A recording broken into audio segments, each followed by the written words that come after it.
never the same day in and day out, and even from morning to night. So I missed left. Here's the golden rule of bowling again. You miss left, move left. If you miss right, move right.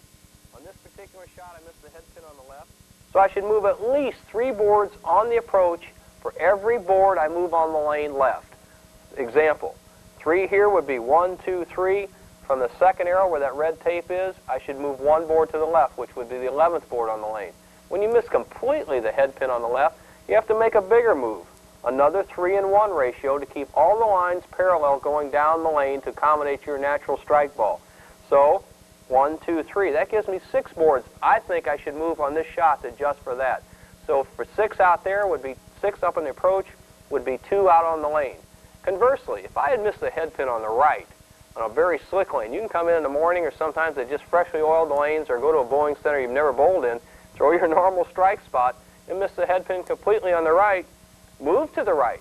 Don't move to the left and just try to point it down the middle. You won't have a right angle of attack on the pocket to get strikes. Move 3 boards, 1, 2, 3, to the right. For every board you move out on the lane to the right. And you keep moving until you get in the pocket. If you move 3-in-1, you still don't come up, move another 3-in-1. If you don't come up, move another 3-in-1. Same way on this shot I'm going to adjust now. I'm going to move 6 and 2. But if that's not enough, I would have moved 9 boards here for 3 out there.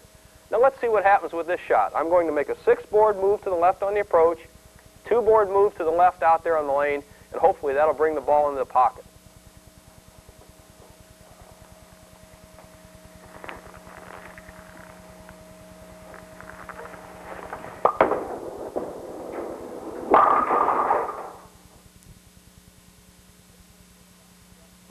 In this segment of our instructional tape, we're going to deal with the most important part of the game of bowling. Regardless if you're a beginner, an intermediate player, or a superstar on the Pro Bowlers Tour, we all leave spares.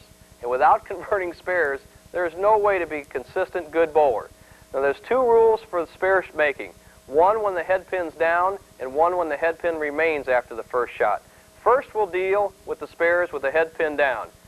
For instance, if you leave a spare on the left-hand side of the lane, such as the 7-pin, you move to the right-hand side of the approach to maximize your angle to convert spares on the left side of the lane. I'll show you.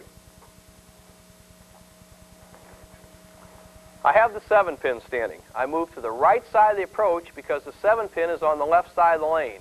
And the important thing to remember, which makes spare making so simple, with the head pin down, all that you have to do is remember to use the 3rd arrow from the right-hand channel.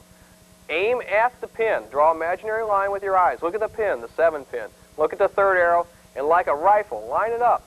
Look where your feet are standing. I'm indicated that by this red tape lined up with the red tape going over the 3rd arrow, and throw a nice, simple, straight ball over the 3rd arrow to the spare. There's no use throwing power or a lot of turn at a spare because all you have to do is touch it to knock it over.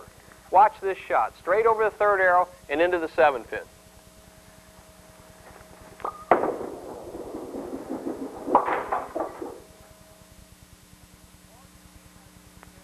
We've already seen how to shoot spares on the left-hand side of the lane, such as the 7-pin, by standing on the right-hand side of the approach. Now here's the spare that gives everybody the most trouble, and yet it's really the simplest. Ask any pro. It's the 10-pin. The spare's in the right-hand corner of the lane. For the spare on the right-hand corner of the lane, remember we're going to play the 3rd arrow again.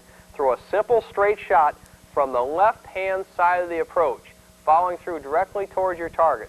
I've seen many women and men, or beginners, stand on the right-hand side of the lane to try to make the 10-pin. The ball either goes off in the channel or hooks by it.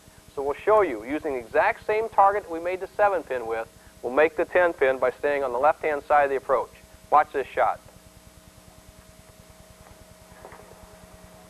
Once again, 10 pins on the right-hand part of the lane. We move to the left-hand part of the approach to maximize our angle towards the target.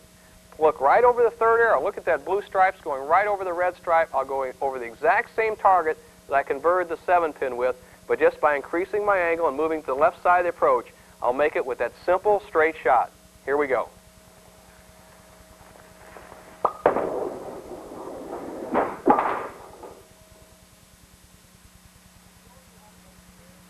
I've shown you how to make spares with the head pin down over the 3rd arrow.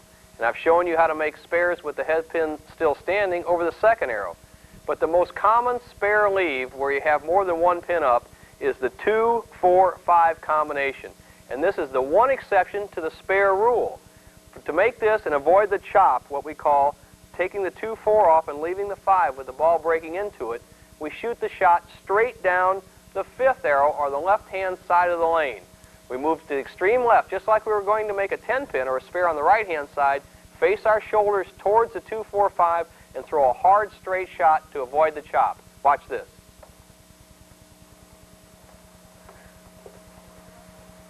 I stand over on the left-hand side of the lane, just as if I was going to make a 10-pin, and I roll it over the 5th arrow, straight at the spare.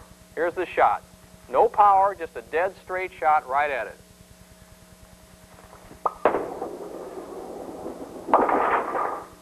That's how to make the 2, 4, 5, the one exception to spare making in bowling. I've just shown you how to make spares over the 3rd arrow when the head pin's been knocked down on the first ball. Now, if you leave the head pin standing after your first shot, there's a very simple rule in the game of bowling to make all spares with the head pin standing. And the rule is this. You throw the ball right over your normal strike target that you were using for a strike. On this lane, it was the 2nd arrow, as indicated by the red tape. And you just move 5 boards to the right on the approach from your original strike position on the approach.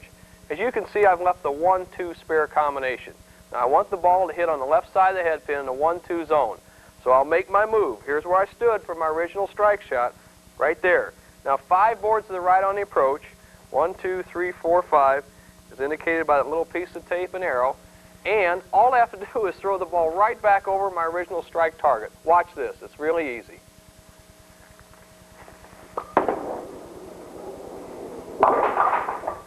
How much simpler can it be? Remember, when the head pin remains standing on the first ball, move 5 boards to the right on the approach and use your original strike target to convert that spare.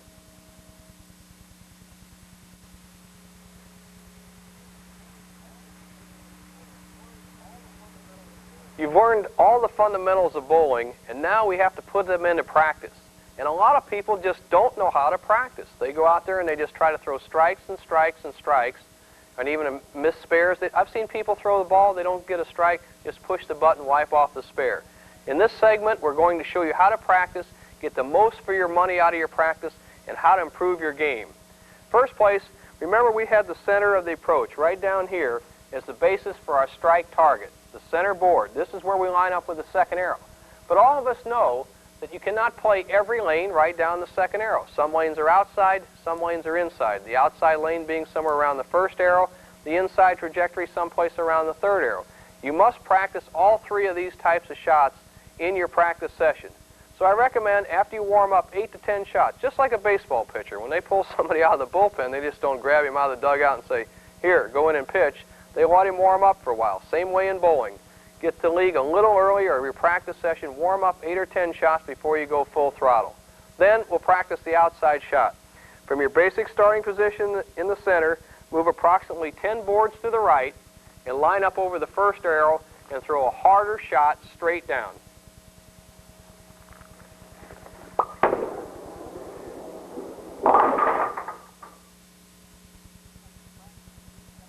All right, we've practiced a few shots down the blue line into the 1st arrow, which is great practice. Now we'll go to the 2nd arrow, as indicated by the white line, and this is basically the shot you see most often out there on any bowling center. 75% of the time the pros play around the 2nd arrow, and you'll find that's the same for you. So stand in the center of the approach, line up your right shoulder over that 2nd arrow, and just make a normal shot.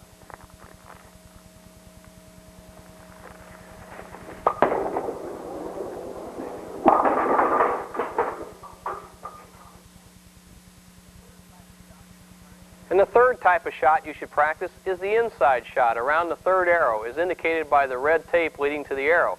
This shot works most often when you bowl in a late league and the bowling center has had a lot of play on it during the day, causing the lane to hook quite a bit. Move to the left side of the approach and throw your normal strike release, but allow it to go out over the 3rd arrow and let the dry lane bring it into the pocket. Watch this shot.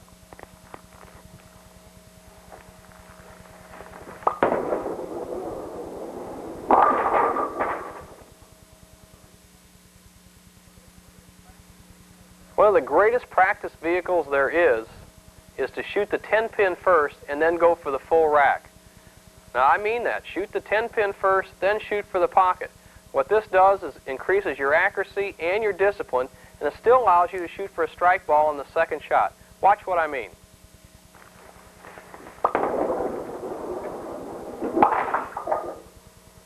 All right, I've already knocked off the 10-pin, discipline and accuracy, and I still have almost a full rack to practice for my strike shot, a twofold purpose in one frame. Here we go, let's knock the rest of the pins down.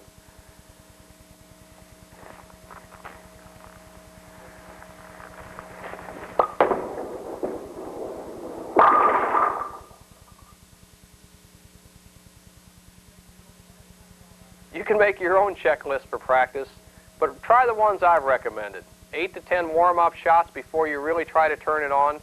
Try the outside shot around the first arrow, the medium shot around the second arrow, and the inside shot around the third arrow. And also that great practice vehicle of knocking off the 10-pin for accuracy and discipline, and then shooting for the strike on the second ball.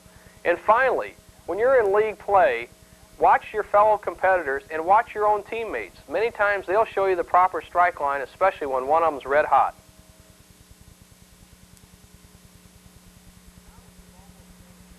Now that you've almost finished this video cassette tape, your game has already improved. And what that's going to do for you is get you in some pressure situations, because now you're going to be a better bowler. You're going to get into situations where you may need a spare or a strike to win a game or a tournament. Now, everybody who's a good bowler still messes up because sometimes they just don't have a game plan. These 4 principles I'm going to give you right now will give you a game plan to allow you to perform in the clutch under the pressure. And if you can remember each one of these as you come up in that situation, you'll definitely have an advantage over the other player. Number 1, remember to push the ball away at the same time you take your first step. I've seen even great bowlers, they get nervous. They're thinking, I need a strike to win the tournament, and they start walking before they ever push the ball away. They have no chance to pull it through in time. So number 1 of the principles, don't forget this, push the ball away at the exact same time you take that first step.